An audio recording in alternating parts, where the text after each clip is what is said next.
I've had many leading experts on this show, including Matthew Walker, and they've all said the same thing about sleep. They've said it's the biggest positive investment you can make in your own performance. You can have the best strategy in the world, but if you're consistently tired, poor decision-making will follow and eventually cause other things to fail in your life. So if you're looking to optimize your recovery, you should start looking at what you're sleeping on. Our sponsor, Helix, makes high-quality mattresses tailored to your body. It doesn't matter if you run hot, sleep on your side, or need something firm. Helix has a mattress for you. And I asked them recently to send one to a member of my team, and Juan received it. And we travel a lot, so when he's home, quality sleep really matters. And he told me he's getting the best sleep of his life. And the data backs it up, with 82% of people in a Helix study saying they saw an increase in their deep sleep. And with a 120-night trial, you've got 4 months to prove it to yourself. You can get 27% off at helixsleep.com/diary. That's helixsleep.com/diary. For the last couple of years, I've been working on something that I realized every podcaster listening to this, but actually probably every creator listening to this, might just need. Podcasting is difficult for many reasons. And one of them is that these hosting platforms don't give you much information. And also, because they're so fragmented, you kind of have to go through every single platform, uploading it to YouTube and then taking the same big old video file and uploading it to Spotify's platform. It takes huge amounts of time. And that friction means most of us don't do it. That is the problem we set out to solve. And so we built something called Flightcast, which you can find at flightcast.com. And today, Flightcast is also one of our show sponsors. And some of the world's biggest podcasters are now using our platform to run their shows because it gives you an edge. It saves you time. It gives you analytics most people won't typically get. It allows you to use AI to be more informed on your show. And it has growth tools that other hosting platforms don't have. So podcasters that are using Flightcast have this unfair advantage. So go to flightcast.com/DOAC now. And one of the thoughts that continually gets me to the gym and continually makes me show up and work hard is, and if you're good at it, if you're great at it, then you might just be great at everything. But for me, that really is the meaning of life.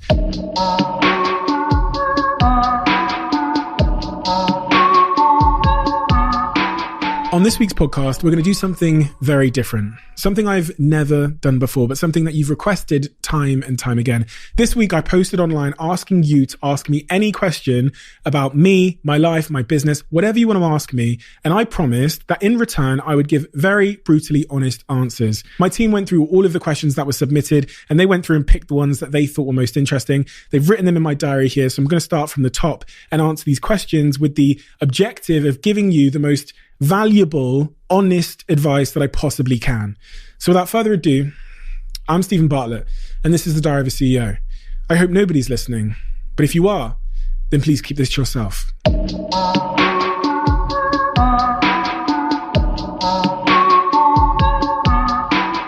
Okay, so the first question is, what is the most important lesson that this pandemic has taught you or reconfirmed for you?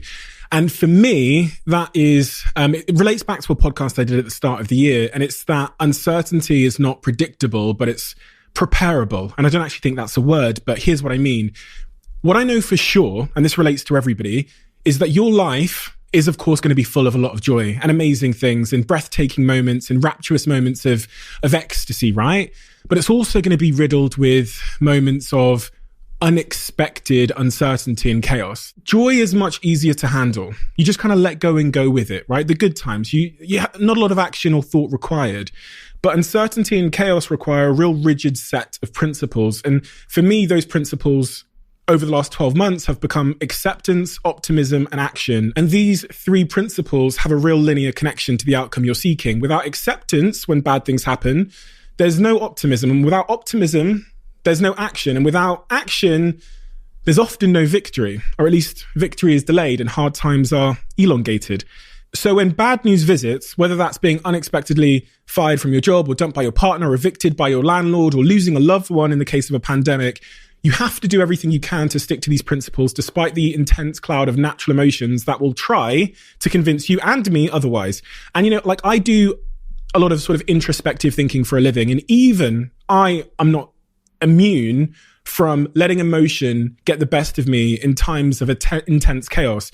No matter how much I've read or written in my diary or how many podcasts I've done, even I fall victim, especially in the short term, to all of those emotions, and sometimes to the instructions those emotions give you, which will lead you to to pretty dire outcomes. So, you get dumped by your partner, you immediately think revenge, right? You get fired by your boss, you think, I'm going to sue them, right? I fall for those traps too. And I don't necessarily think it's the aim of all humans should be to try and avoid those emotions and that thinking, because I think it's quite impossible. But it's to be better at the response, right? To shorten the time that those emotions sit with you and to be better in your reaction.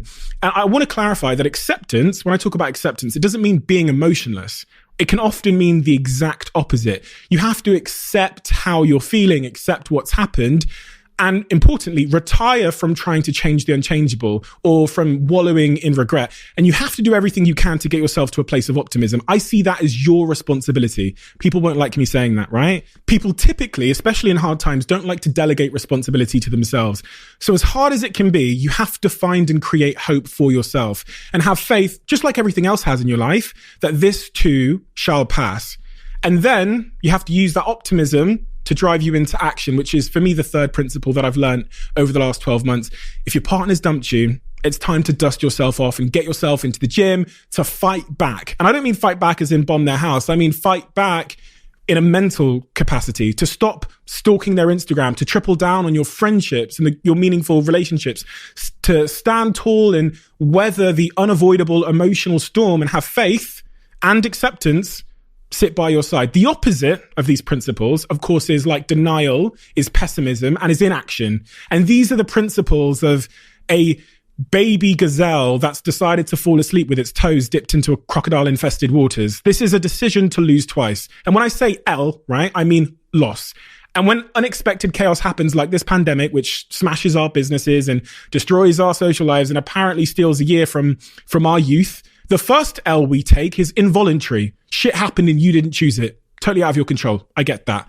But the fateful decision to choose denial, pessimism, and inaction as our response is a voluntary second L. You're choosing to increase the chances that bad times will become even worse times. You can make the choice not to lose twice. The first L wasn't your choice. The second L, well, that's a byproduct of how you choose to respond. Acceptance, optimism, and action. And I guess the second lesson I've learned this year is a lesson in the importance of prioritization. This advice of which people often give, and I've often given, of protecting your time and saving your time really feels somewhat incomplete to me now, because it's like the first half of the sentence. You've got to then ask yourself, saving time to do what?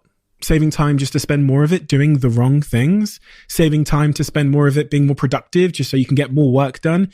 I guess better advice is to prioritize better. If you told 19-year-old Stephen Bartlett just to save more time, he probably would have said no to a couple of things and then just spent that saved time working alone in his office all weekend. And that advice would therefore lead him to a less joyful, more depressive existence. And if you told 19-year-old Stephen Bartlett to prioritize better, the first question that comes to mind is, what are my priorities? And my long-term priorities, as I think is the case for all of us, are ultimately linked to the things that make our life meaningful, which are friends, the joy of work, our relationships, the satisfaction of pursuing our goals, the challenge, achieving greater freedom, knowledge, the pursuit of knowledge, health and fitness.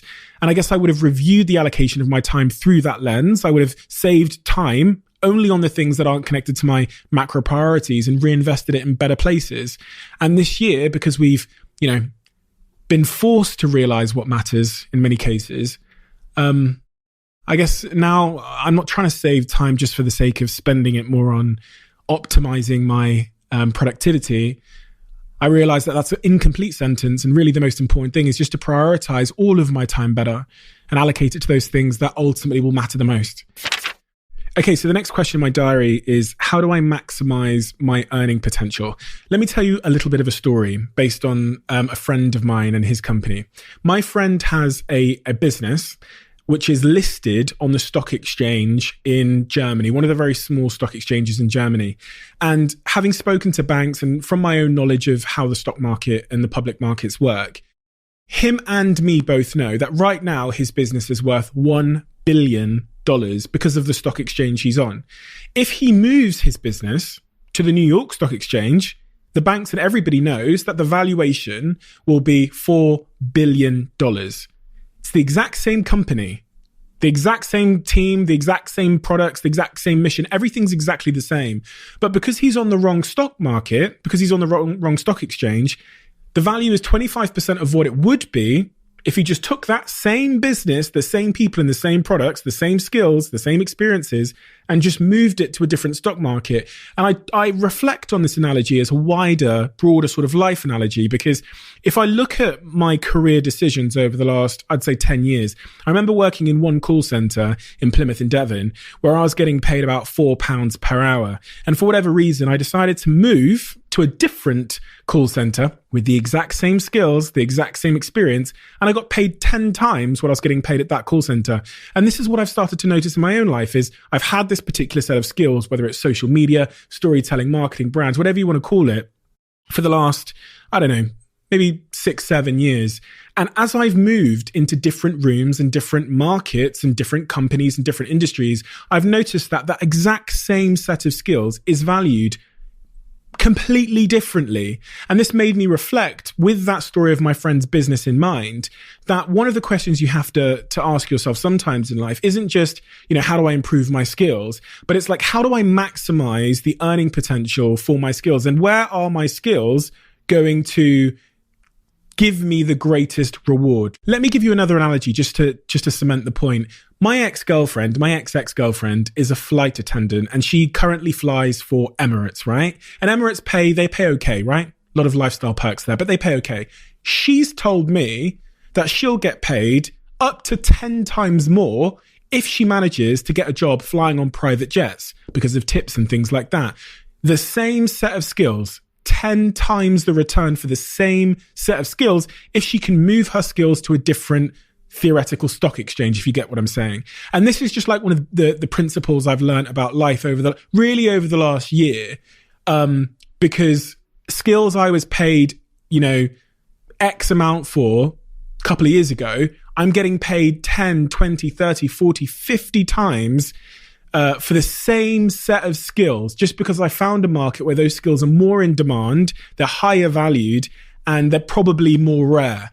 And so that's something I think we can all ponder, which is asking yourself where your skills will reap the greatest return. Okay, the next question is, do you have imposter syndrome? Have you ever had it? And can you relate? And then there's a little question underneath, which is, and how do I shake this off? Here's the thing. Whenever somebody does something that's outside of their zone of comfort and that they don't have a ton of experience in doing, we all feel the same thing, right? We all feel that sort of low-key inadequacy or that slight fear. But the reaction that everybody feels and the way that we label that feeling is completely different. And I actually think it's how you label that feeling that determines how you perform in that scenario. So some people will say, okay, this is an exciting challenge. I'm going to learn. I'm going to throw myself at it. I'm going to use that energy that I'm feeling, those nerves or whatever it might be, to focus. Some people will say, oh my God, and they'll implode and they'll try and retreat back into their zone of comfort, right? And so the response to that, the feeling is human. The response to it is optional. If you go through your life avoiding situations that give you that feeling of imposter syndrome, then I would bet everything that I have that you aren't going to reach your full potential. I genuinely believe the feeling of imposter syndrome is both healthy, natural, and a sign that you're putting yourself in a position where there's pressure which will make you grow. And I can't think of a moment in my life, if you look at any sort of 2-year period in my life, where I didn't feel out of my depth. However, that feeling of being out of my depth never meant that I retracted from the challenge. It meant the exact opposite. It meant that I attacked the challenge. I put more hours in. I focused on it. That reaction is ultimately the reason why you can hear my voice now. It's the reason I have this podcast. I very, very unfondly remember the first day ever where I tried to make a video down the lens of a camera and in the microphone. And oh my fucking God, was that a shit show.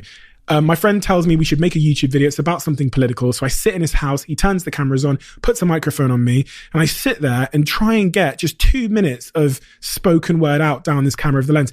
And I sit there for 7 hours. So much so that at the start of this 2-minute video, it's light outside and it's sunny. It's like the morning. By the end of this 2-minute video, if you were to watch it on YouTube, it's dark outside and you can see stars. It took me that long, right? That long, because I was sat there feeling like an imposter. People aren't going to give a fuck what I think. I'm an idiot. I'm just sat there sweating. And ultimately, it was my decision not to let that sort of knock me back and to swerve that being in that uncomfortable situation ever again, that's taken me to this place today where I'm doing this podcast and there's all these people that listen to it and we've got this YouTube channel and all of these wonderful things. And that is the defining thing. It's not about avoiding imposter syndrome. That's a very human thing. It's learning the art of embracing it. Okay, so next question is, how do you do things you don't want to do?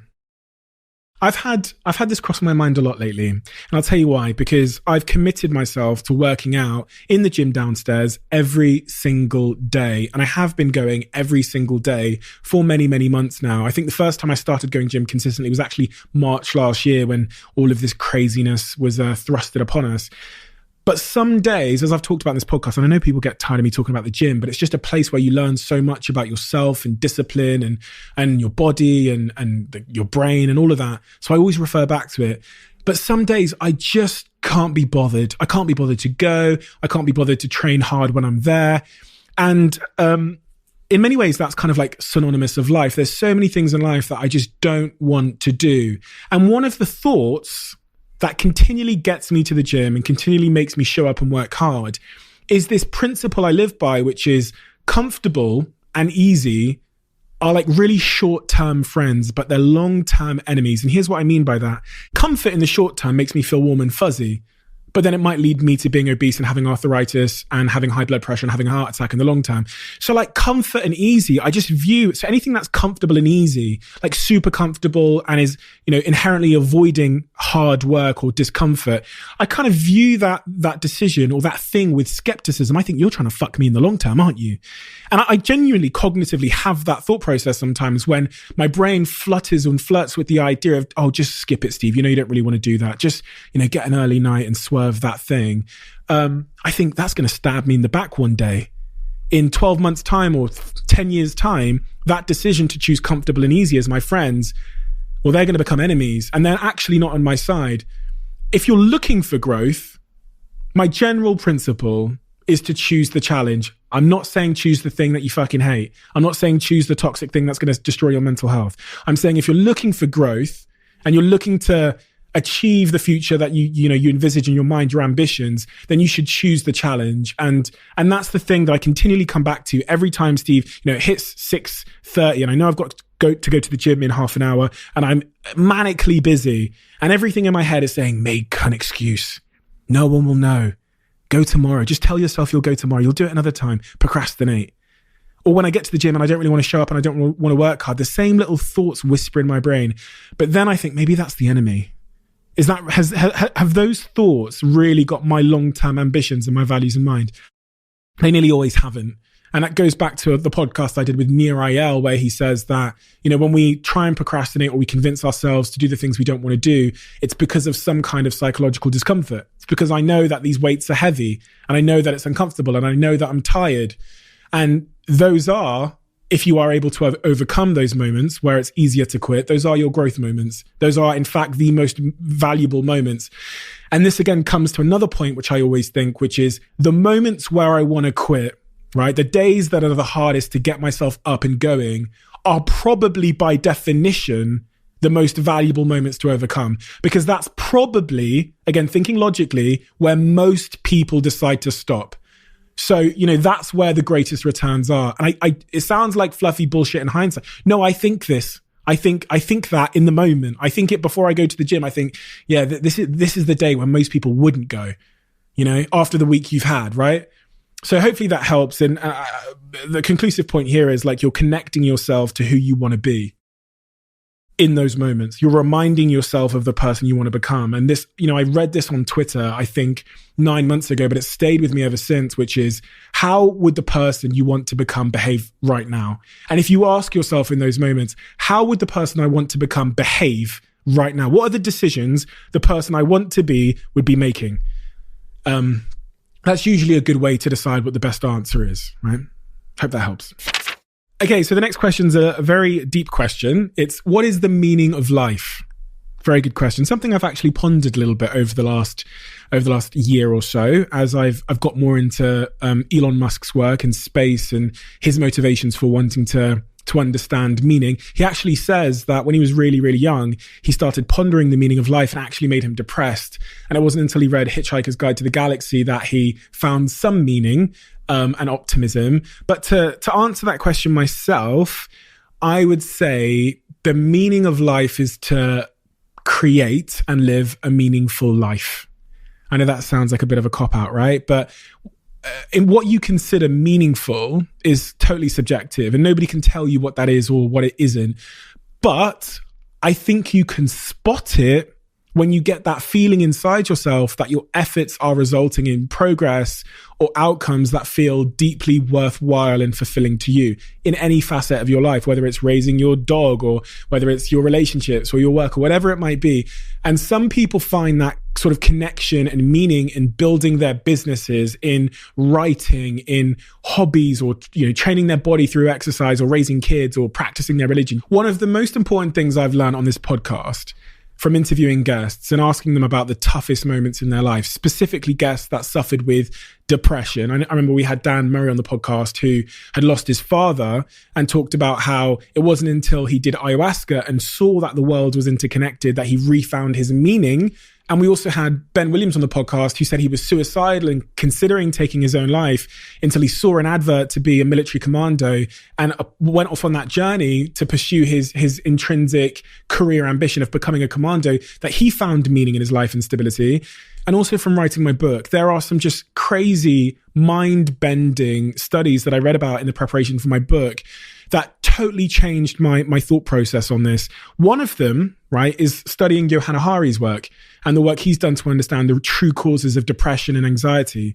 And his work continually points to the fact that depression and these depressive feelings and this sort of lack of orientation in life comes from people who have had something happen to them, often who have lost a sense of meaning through trauma in their life, not what's wrong with them, not because of some sort of chemical imbalance in their brain. The other really sort of example that I just can't shake, that's in my book as well, is this study they call Rat Park. Very, very simple. They took a group of rats, they put them in cages, and they took all meaning from their life, literally just a white cage on their own. And they gave them a choice. Do you want to drink heroin water, or do you want to drink normal water? The rats that are stuck in a white cage alone become drug addicts, right? Then they have Rat Park, which is this rat utopia where there's, female and male rats. There's a little running machine where you can exercise. There's food. There's a space to roam around and to explore. There's toys for stimulation. And those rats don't become drug addicts when they're offered either heroin or normal water. They avoid the heroin. If you zoom out a little bit and apply the same thinking to humans, the science says that over the last 2 years, the life expectancy had dropped between, I think it's 2018 and 2019, because of opioid-related deaths, because people are getting addicted to opioids and that's resulting in their death. And again, that is because we have an epidemic of meaninglessness, of purposelessness. That's what my podcast has taught me, and that's what my research and my book has taught me as well. Commonly prescribed antidepressants do work for some people. I think it's important to sort of caveat my points with that. But adding additional meaning and connection to your life does seem to be one of the most powerful antidotes for those feeling lost, depressed, and unhappy and lacking that orientation. And just to relate it to what we're going through now with this pandemic, a lot of my friends have been calling me and telling me that they're feeling down, right? They can't particularly describe what exactly is causing them to feel down. But over the last 3 months in particular, as the UK has gone into this, I think, third lockdown, I've really grown concerned about some of my friends. And the advice that I continually give them centers around the point I've just made, which is to find things that will give them meaning. Life before, pre-lockdown, gave you meaning. You wake up in the morning, you go to the office, you've got colleagues and friends, and then you go to the club, you go to watch your favorite football team play, you go and see your mum and your dad, your grandparents. Life was full of meaning before. Now it's been pulled from you, so now it becomes your responsibility, if you want to maintain those good feelings, to go and get that meaning, right? To go and create that meaning in your life. You can't assume that it's just going to show up like it used to. So this goes back to one of my points, which is you really have to fight back. You have to go and get it. And I'll give you an example that relates to me personally. The weekends, right? So my team and me, we work, in this building through the week. The weekends come around. I have fucking nothing to do. I'm a single guy. I have nothing to do. It's me and my dog, right? And he's not a barrel of laughs, to be honest. He's a very simple guy. So he doesn't do an awful lot. And so what I've started to do on the weekends is to really take time to pursue some of my hobbies, which I would never normally do. I've started to DJ all the time. I'm now learning to DJ. I do a DJ lesson every single weekend via Zoom. I'm reading books that I used to love reading, philosophy books. And I'm doing this actually not because I want to, but because I know I have to keep my life full of like intrinsic passions and meaning, especially at a time when so much of that has been robbed by this pandemic. So that's the long way around the houses. But for me, that really is the meaning of life. To create a meaningful life. And as I say, in these times, it's more important than ever that you fight for that meaning. Okay, so the next question is a really, really great question, which is, what is something you miss about being poor that you think you'll never get back? The Stoic people used to talk about this concept of hedonistic adaptation and the hedonistic treadmill. And I'll give you an example that's really easy to understand. I remember at 23 years old when I took my first flight to I think it's 21 years old, to Thailand with my business partner, Dom. And I remember getting on that plane and just like, because I'd never really been on a plane before, other than when I was a baby coming over from Africa.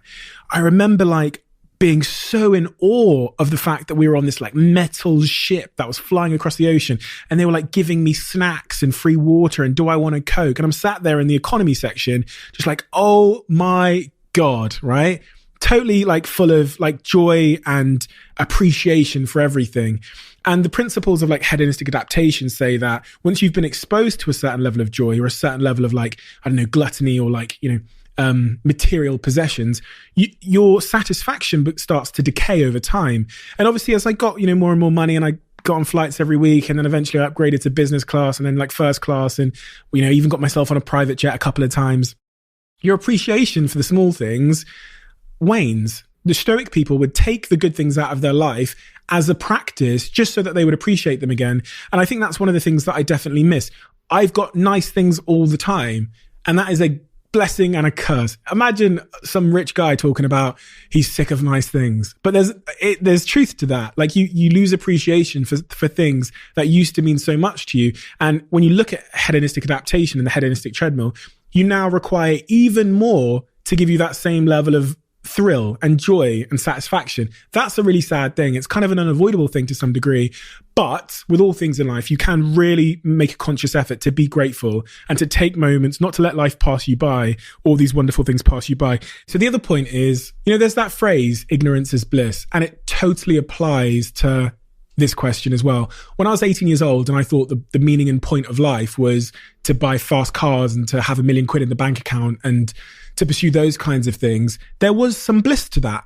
I thought I had it figured out. I thought I understood that the pursuit of greater happiness was just more stuff, more money. And that was quite blissful. I didn't have it now. At 18, I didn't have it. So I thought, okay, that creates real meaning in my life. All I have to do is get more money and then my life will be more meaningful and full of joy. And then upon getting the money, I realized that that's not the case. And I remember watching an interview by the founder of Spotify, Daniel Ek, where he says the exact same thing. He's an insecure kid growing up, bit of a geek, and then he gets all this money, not from Spotify, but from the business before. And he has this deep existential crisis where he's like, oh my God, this wasn't it. And he had to then go on the journey of finding out exactly what mattered to him. And I'm still on that journey. This is why I talk so much about meaning and purpose in this podcast, because I'm still figuring out like where I should be prioritizing my time in order to reap the greatest returns as it relates to fulfillment. And I think I didn't think about those things when I was 18 and I was broke, but getting what you aim for is the best way to find out if it's actually what you wanted. And I was this young kid chasing material things and probably passion, mistaking it for happiness. As I got closer to it, it moved off into the distance like a mirage or something, or a rainbow. We all know that guy who has a 2-bedroom house in a small area, he's married to his wife, 1 kid, 2 kids, looks forward to going to the pub on the weekends and supporting his favorite team. Those individuals who live the most simple lives and who are happier with less, to me, from my experience, generally seem to be much more fulfilled than my friends that are successful billionaires. And my friends that are billionaires, but also intellectuals and sort of like low-key philosophers are the most fucked, right? Because they really have got pretty existential and asked themselves, what is the purpose of life? That's what I mean by ignorance is bliss. And my third point in answer to this question relates to challenge. When I was 18 years old, starting out in business, living in Moss Side in Manchester, I had absolutely nothing. I just dropped out of university and I'm basically stood at the bottom of this big, ambitious mountain that I've told myself I'm going to climb and I've told myself I'm going to accomplish. And I'm looking up at it, excited, terrified, but hopeful and excited. That's the key feeling. And then you climb the mountain. Right? The mountain for me was like financial freedom. It was accomplishment. Maybe for my ego, it was like recognition to some degree. I have all of those things now. And so when you get to this point where you've accomplished many of your goals, you have to make a very conscious, active effort to create new, even bigger goals. Goals that will match the same level of excitement and challenge that you had when you're 18. And it's not easy because you don't become financially free twice unless you lose it all. Right? So my goals have to be way bigger to give me that same level of like hunger and grit and, determination that I need to stay stabilized and to be happy. And I guess it's a crazy thing to say, but to some degree, I miss like not being at the bottom. I miss not having those massive, this just sort of Mount Everest in front of me.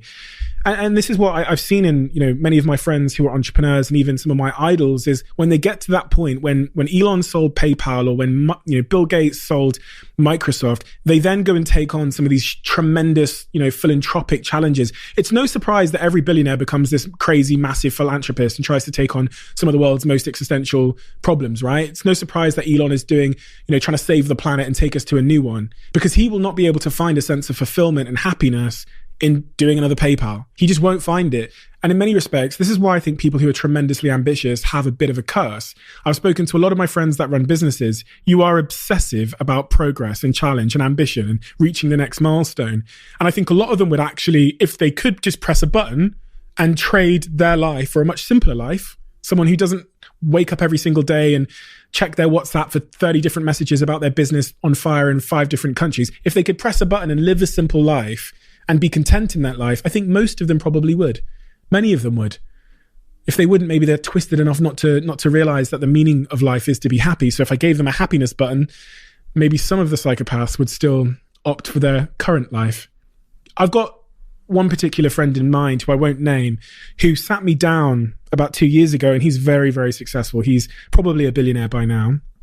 And he confided in me that he wished his life could be simpler. He wished he didn't have the level of ambition he had. He told me this one story about going around to someone's house and they're a very, very normal family with not very much at all. And they just sat there drinking tea. And he said, I was sat there thinking, I wish this was my life. This is a billionaire with more sports cars than I've ever seen in my entire life in one driveway, wishing he had a simpler life, but realizing that he is infected with this virus, which many of us have, the most ambitious amongst us, which stops you from being happy without pursuit and without climbing that mountain. Okay, so the next question is, what is my greatest weakness? And when I first read this question, a bunch of different things came to mind in different sort of parts and areas of my life. So I'm just going to share as many of them with you as I possibly can. The first thing that comes to mind is I'm really bad at prioritizing against the things that really matter to me, and I know that will matter long term. I've talked about this a lot in this podcast. I don't call my parents enough. I don't see my family enough. I probably don't give enough time in person to like meaningful friendships and connections and those kinds of things. And I know I'm completely, totally convinced that those things are really, really important. It's not that I don't understand the importance of them. It's that like my work priorities always seem to be just one step higher on the to-do list. My work has urgency to it. There's no urgency with calling my mum. Right. And that's kind of one of the things that I know is a weakness in myself that I continue to strive to be better at, is trying to prioritize things that aren't urgent, but in the long term are really, really important. The next thing is in relationships. I'm like really self-centered. I just want to do what I want to do. And I am generally like really unwilling to compromise. And that's an awful thing because relationships are all about compromise, apparently. So I've been told many times. But I know it's a weakness of mine. I kind of live the world in my own head. And if I want to just get up and go and DJ or walk down the street or go in my room and just look at my laptop and watch YouTube videos, doing that is quite hard when you're in a relationship and you've got someone else to consider. You have to consider what they want and, the things that they want to do that day. And also in relationships generally, I don't want to do much because 9 to 5, like throughout the week, my brain is fucking chaos. So on the weekend, I'm not really all up for doing much. That's my downtime. And that's become a real weakness of mine. And it's made forming romantic relationships harder because on the weekend, I don't want to get out of bed. And if I do, I just want to do nothing or something very, very simple. But the problem I have there is through Monday to Friday, I've spent all my time on my work. So Saturday and Sunday, by definition, like logically have to be the time that I commit to you as my partner.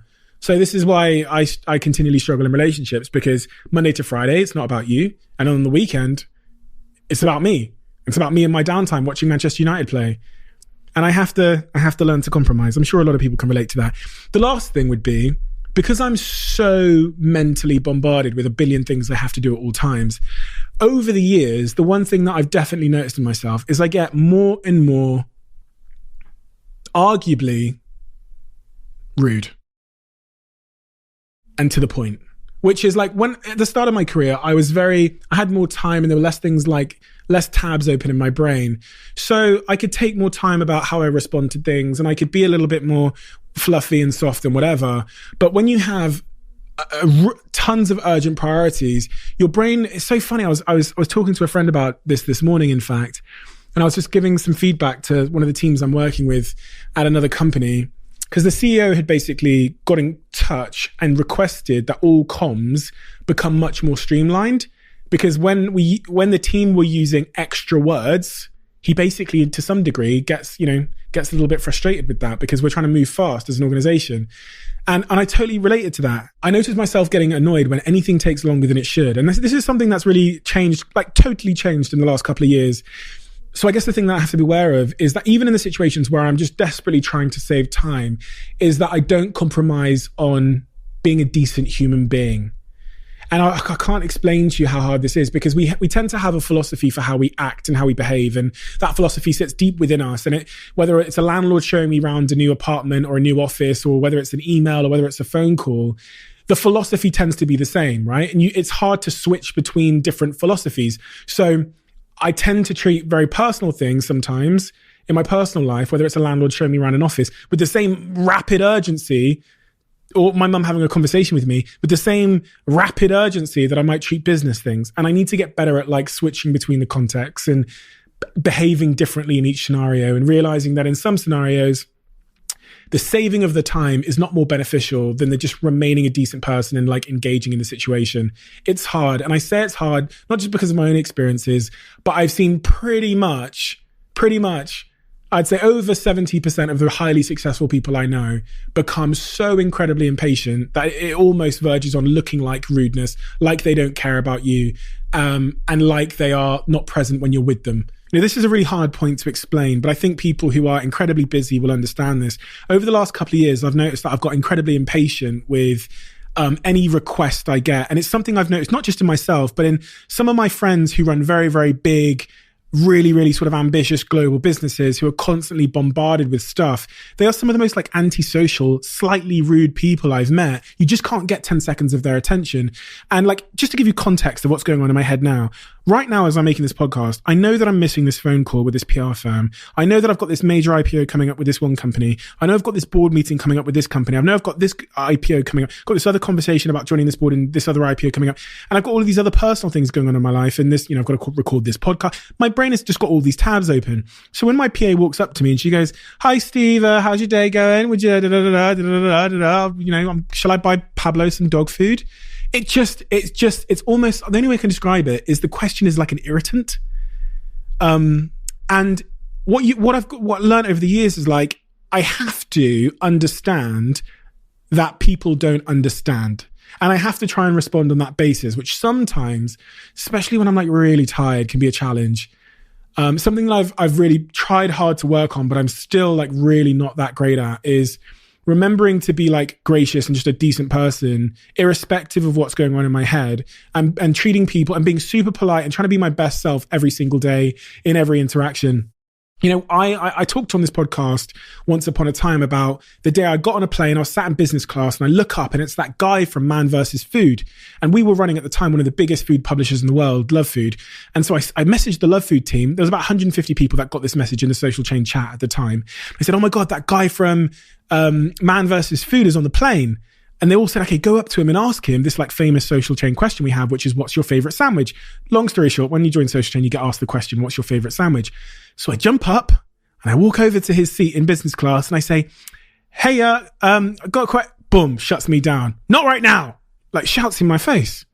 So I like slowly tiptoe back to my seat in business class and like slouch down. And then I have to message 150 people saying, oh, by the way, that guy we all really like is an asshole. And he would have had no idea that he was speaking to somebody who ran, at the time, the biggest food publisher in the world and had hundreds of employees. And at some point in the future might have wanted to do some business with him or work with him, but now thinks he's a total arsehole. And this, for me, that moment, I'll always remember as teaching me how important every interaction is, even the ones that don't seem that important. And I try and bear that in mind. If you've ever come and watched me speak anywhere in the world, which I'm sure a lot of you have, because I was a bit of a speaking hoe over the last couple of years, then you would have known that I never ever would leave a venue before everybody's got a chance to like take a photo or meet me or ask me a question. I would be the last one to leave my own talks. Because that's the way that I would want someone to treat me. Someone that I followed and admired. That's how I would want them to treat me. And I'm scared of being an arsehole. Yeah. And it's much easier to be an asshole when you've achieved some level of success, right? Powerful people find it the easiest to be an asshole. They can therefore also probably do the most damage by being an asshole, but also get away with it a lot of the time.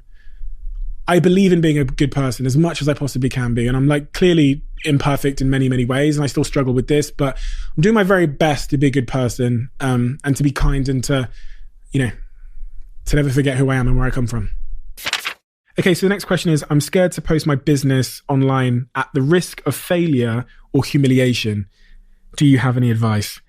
This is a very interesting thing that I don't think people talk about enough, especially when they're starting out in business, which is how do you overcome the sort of public transition from just being Steve to now being this entrepreneur who's running this business and raising money and giving people advice and has a podcast. How do you like square that with, especially in your friendships and your personal circles, with the person that they knew first, right? And when we started the business, when we started Social Chain, my business partner, Dom, who's come on this podcast to talk about it, was ridiculed by his friends privately. Like, those kind of jokes that people do where it's like a joke, but it's also not a joke. So he would post on his Facebook page saying, we've just started Social Chain, just started this business, it's going really well, or whatever he'd say. And like 5 or 10 of his best friends in the world from his hometown would jump on there with these kind of snide, jokey, like patronizing, bantery comments, but they were like inherently mean comments. And I remember back in the day continually jumping into his comment section and trying to defend him, and I'd get some of my other friends to jump in there and just be a bit nicer. He was posting his achievements and being like ridiculed with like not funny, kind of funny banter.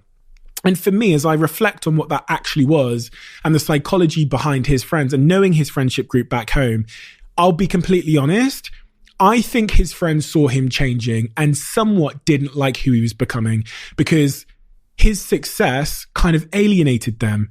And this is just a principle of psychology that I've actually written a little bit about in my book. People are most envious of people who they can relate to.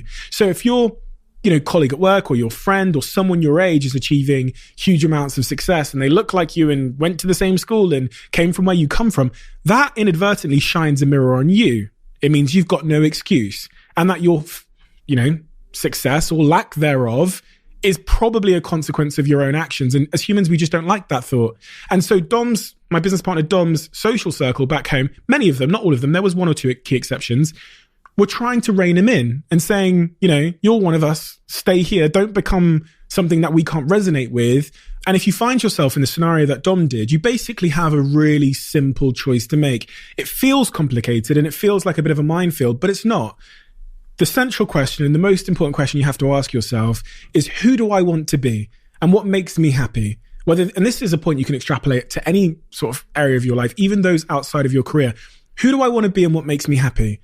And decide what that is and pursue that thing. Anybody that you lose in the pursuit of your happiness is probably not someone you needed or wanted in your life anyway. They're probably not someone that had your best interests, which by definition are you being happy, at heart. They're probably someone who was riddled with a little bit of jealousy, who didn't want you to become everything you could become. So that's the framework in which you make your decision, which is, who do I want to be and what makes me happy? Pursue that. and be open to losing people who no longer resonate with you pursuing your happiness along the way. And I distinctly remember going through this myself, which is facing ridicule and banter and little snide comments behind the scenes. I remember a day where I'd posted something on Facebook, like one of my quotes, whatever it was, or some of my content on my daily vlog. And a friend of a friend had made some snide little comment about like, who the fuck does Steve think he is? The friend had told me. And it's those moments where you can make that decision to like fall back in line and conform and to avoid criticism. Can you imagine my life if I'd done that? If I'd let a couple of comments stop me from pursuing my career and producing all this content, which gives me so much intrinsic joy and fulfillment. Can you imagine if I'd let the fear of a few comments hold me back from my potential and the things that make me happy? I'm so glad I didn't. And in that particular case, where that guy was ridiculing me behind my back, that same person 4 years later, when he went through some troubles in his life and some mental health issues, reached out to me because he was in love with my podcast now and met me in a sushi bar in London and just sat there and asked me advice because of something I'd said on the podcast that he initially ridiculed. And that kind of shows, that teaches me a lesson that, you know, even some of the people that ridicule you at the start, you've kind of got to forgive whatever it is in their nature that's making them try and hold you back. But you've also got to understand that it's not a you problem. It's not your responsibility to control what people think of you in their head or the image that they've created of you in their mind. That's not your responsibility. Your central responsibility as a human being is to pursue your happiness, your truth, and the things that give you the most intrinsic joy. That's your responsibility. And one of the things I've come to learn about success generally in life is that it's the small, seemingly invisible, seemingly insignificant decisions piling up over time that have the greatest impact on you. It's not our big life choices, it's the small ones, the ones that are easiest to do or not to do. And it's the same with bending under public pressure or criticism. It's easy if you see a friend of a friend slagging you off just to stop doing that thing. If you allow these small, seemingly insignificant comments to nudge you one day at a time away from the person you want to be and the person you want to become, can you imagine how far you're going to be from that person in 10 years' time? It doesn't bear to think about.